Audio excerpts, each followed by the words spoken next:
Liverpool are holding themselves back. Welcome back to Just Another Football Podcast. Look, great win. In the circumstances where we were in the 81st minute, to where we finished in the 95th minute, it's a stunning win. But this revealed more about our faults rather than what we're doing well, because the performance overall wasn't great for reasons that are permanent and that need a change in strategy and a change in outlook and a change in way of thinking and a change of tactics. Liverpool are holding themselves back from competing with the very, very top while having the player quality, the pulling power, and the financial capital to do so. And I think this game revealed a lot about what we've been doing wrong over the past 2 years and what can be done to sort that out.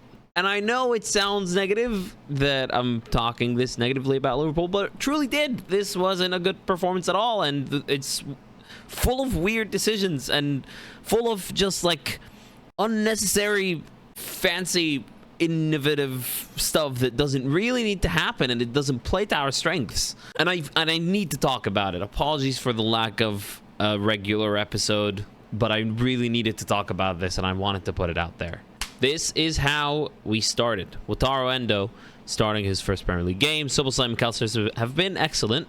Trent. Oh, Trent. This man might be one of the greatest crossers of the ball in the history of the Premier League. Holds like all of these assist records. Playing at right back, whipping balls in to Salah, Mane, and Firmino, who there are short kings. You know, Firmino's 5'11", Salah's 5'9", as is Sadio Mane, who got so many of these headers from Trent's crosses, and he has the talent for it. It's like Diogo Jota, you know how he's short but can really win a header. That was Sadio Mane too. And now that we have Darwin Núñez, who is 6'2", this is where Trent plays now. Right around here in this fancy box midfield thing that's been going on for months. I get it. He was a midfielder in academy. He played in midfield for England.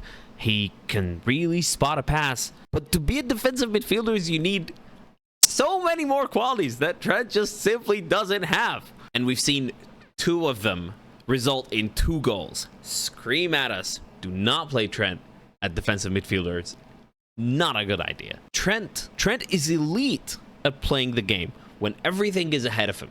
When he played on the far right back position with a defensive midfielder here, Robertson bombing up the wing, Van Dijk and Matip operating as normal center backs, Trent combining with Salah and at the time Henderson, and at some points Fabinho, creating overloads on the right, attracting the opposition press. And you know, when the play is going on the right hand side, you find that, you know, the players are gonna shift that way, and then you would have like the ball would go out for a throw, and then Trent would throw it, he'll get it back, and then he'll like first time volley to Robertson. There was a Mo Salah goal against City in 2019-20, the season we won the Premier League before COVID, where he did this throw in, Trent gets it back, switches to Robertson, and then Robertson goes on the run. Salah makes this deep run. Robertson gets the ball like right around here,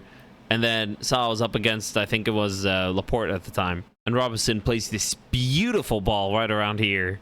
Salah meets it with his head. We don't see those switches anymore. The other scenario is simply Trent just whipping the ball from the right-hand side into another late run. He broke assist records that way, playing on the wing almost. And we don't see either of those things anymore. Why? Because Robertson has to drop into a back 3 and is being held back from playing to his strengths and bombing up the left and receiving those switches and combining with Luis Diaz and McAllister. Because Trent has to drift in to a midfield spot where he is uncomfortable. He's uncomfortable for 2 reasons. 1, because he's not capable of playing with the ball behind his back. That's the first example that led to a goal this season, the Semenyo one. He's pressed right when the ball gets to him because he not every player can do this. Scan properly, have the positional awareness to be able to take the decision based on what's around him and like forecast the movements of other players. That's fine. That's not everyone will have that. Trent's ability is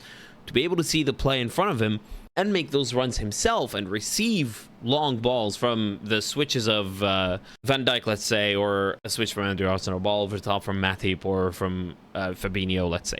Like bombing up the wing and having an impact and receiving the ball in areas to cross it in. Second of all, he's being uncomfortable when he receives the ball in not a lot of space. He needs space to operate.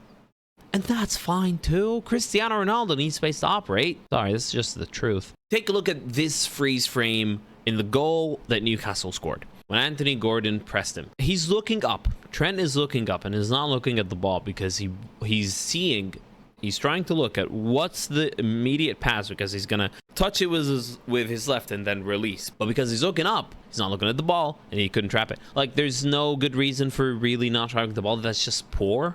But at the same time, there is a reason to it.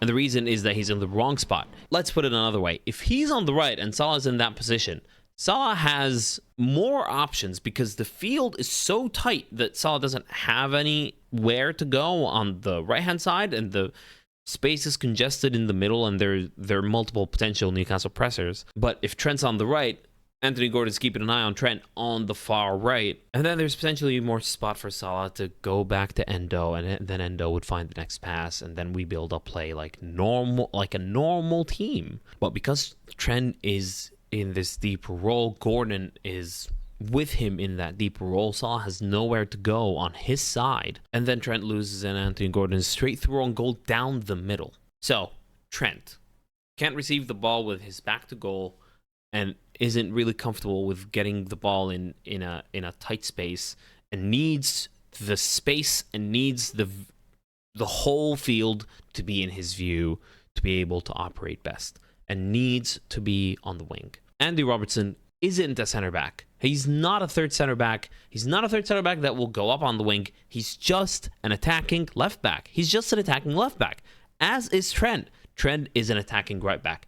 Trent's not the greatest defensively, but he's the best playmaker in his position in Premier League history. But now that he's playing in this deeper role, this is what his creativity is looking like. We actually suffer from the fact that he's not creating as much anymore. And I just wish Trent can go back to where he prefers to play and where he's comfortable and where his strengths really lie. Salah stretching the field, combining with Trent. Szoboszlai, you're missing a really good chance with Szoboszlai because he's such an upgrade on Henderson, as I mentioned before last episode. He's one of the best Henderson upgrades out there in the world. Use that, man. Use that. He's got the tenacity and the physical strength to get into midfield battles.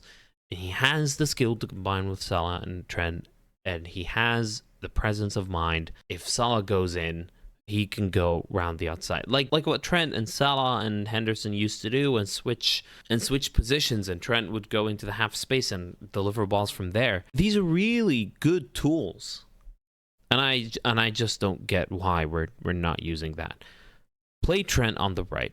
Start Darwin Núñez. Cody Gakpo right now is the replacement for Diaz. You either play Diaz or you play Cody Gakpo, depending on what you need. If you need more of a narrower support role for Darwin Núñez, you play Gakpo. If you need someone to stretch the field and take on defenders, that's Luis Diaz. It can be situational. We have such a privilege to have these two occupying the left wing spot.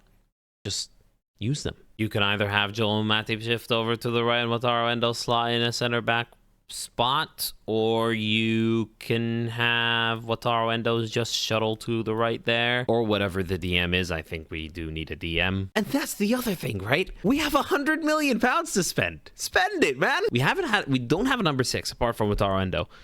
Thiago's best position is not number 6. His best position is left, where McAllister plays. Left-hand side of the center midfield. And he also missed 22 games to injury last season. Do you want to really count Stefan Bajcetic? I guess as third choice. As talented as he is, he's 18. It would be unfair on him to expect him to start games. We need a DM that has the work rate to shuttle on the right, win the ball, has the vision and creativity, is press resistant, can play with his back to play, That is Ibrahim Sangare. Just go and get him. Or Joshua Kimmich, which is my personal dream scenario. That's never going to happen. But just go and get Ibrahim Sangare. He's out there and available. And if you get Ibrahim Sangare for 30-odd million, you have then the capacity to upgrade the right back spot itself, or buy another center back to back up Virgil van Dijk and Ibrahim Konate. Because Matip and Gomez are just, again, it's the injury problems, unfortunately, that they're just not very reliable. You don't know that they're gonna be available. And Van Dijk is not the Van Dijk that was before. You can go and get Manu Kone. You can go and get Khafren Thuram. You can buy all these players. Andre, get the players that you wanted to get and aren't able and weren't able to yet because of injuries to Kone, or negotiations halted with Andre or whatever. Try again. You have 100 million to spend. Just go and spend the 100 million. But I personally feel that Liverpool are holding themselves back in a massive way. We have genuine world-class talent. One of the best playmakers in Premier League history at right back, and we're playing him out of position. We have Darwin Núñez. When last season he was missing chances, he was playing. But this season, when he's scoring, he's been benched every single game. You have Robertson, one of the best most assists out of any left back in Premier League history. Use him. Make him bomb up the wing. If he pushes up, you have the numbers and you have the talent to be able to solve for it. Last season, the Trent thing and the box midfield was compensation for a problem of collective form. This season, this is not the solution. Revert back to what you do well. Use Trent and Robertson, two of your best creators, with the addition of McAllister and Szoboszlai, who are two really good creators themselves, and Darwin Núñez, who is just brilliant at generating chaos and being unpredictable and bothering defenders. Use that to your advantage. Trent and Robertson were whipping balls into short kings. We champion our short kings here. If you're new to this place, we have an award at the end of the episode for short king of the week, which sadly we're not doing today. But the tallest was Firmino. He's 5'11". Darwin Núñez is 6'2". Use him, man. It is slightly puzzling. It's a great win. It's a relief rather than anything else. I'm worried. I'm really worried that if we continue to play in this unsuitable way, that we're really going to struggle to reach the heights that we expected previously to reach, and seemingly this season we're just not. And I don't know what Liverpool are building for. This might be a long-term vision thing, and this might be a transition to something that next season might be better than ever before, and maybe this is a slower squad and tactic building for the near future. Maybe it is that, but at the current moment in time, I just don't see the players playing to their strengths. Jurgen Klopp knows what he's doing, I'm sure, and it's not for any of us on YouTube or any content creator or any fan to claim that they know better. Obviously not, but we can only go by what we see, right? And what we see is players struggling to perform because they're being played in areas that expose their weaknesses and don't play to their strengths. And it's frustrating to watch, and I just hope it changes soon. This win against Newcastle is a massive booster of confidence to Darwin Núñez. Hopefully he gets starts now, and hopefully he starts banging in goals every week, because I feel like it's coming. I feel like the majority of Liverpool fans have seen it coming, and all that's needed now is for him to start.